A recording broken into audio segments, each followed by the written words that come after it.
వరంగల్ అనగానే గుర్తుకొచ్చేది మనకు మొదటిగా 1000 స్తంభాల గుడి, ఫోర్ట్ వరంగల్, రామప్ప టెంపుల్. మరి ఇక్కడ ప్రస్తుతం మనము జై స్వరాజ్య వరల్డ్ టీవీ ఎక్స్క్లూజివ్ గా ఈ రోజు మనము 1000 స్తంభాల గుడికి రావడం జరిగింది. 1000 స్తంభాల గుడి యొక్క పనులు దాదాపు 15 సంవత్సరాల నుంచి నిరంతరంగా కొనసాగుతూ ఉన్నాయి.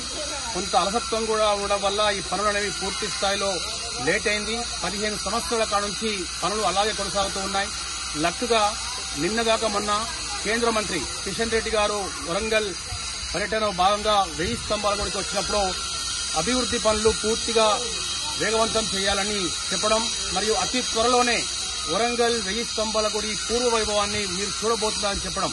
సో ఈ సందర్భంగా మన కాడికి చాలా మంది విజిటర్స్ వచ్చారు. మరి వారి యొక్క అభిప్రాయం అడిగి తెలుసుకుందాం. హలో అండి, మేము ఖమ్మం నుంచి వస్తున్నాం.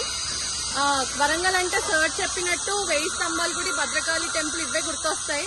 కాకతీయులు మిగిల్చిన మనకి గుర్తులు ఇవి. 4 years బ్యాక్ ఇక్కడికి వచ్చాం ఫ్యామిలీతో పాటు. అప్పుడు ఎలా ఉందో ఇప్పుడు కూడా అలానే ఉంది, బట్ కొంచెం వర్క్ ప్రోగ్రెస్ అవుతుంది అనిపిస్తుంది. రుద్రేశ్వర స్వామి ఇవే కదా మనం దర్శనం చేసుకునేది. ఇంకొంచెం ఇంప్రూవ్మెంట్ ఉంటే బాగుంటుంది అనిపిస్తుంది.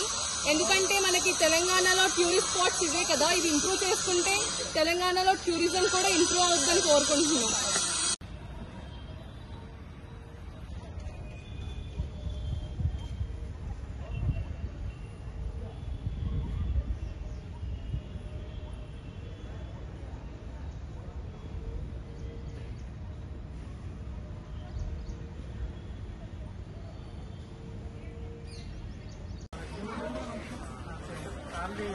Anak-anak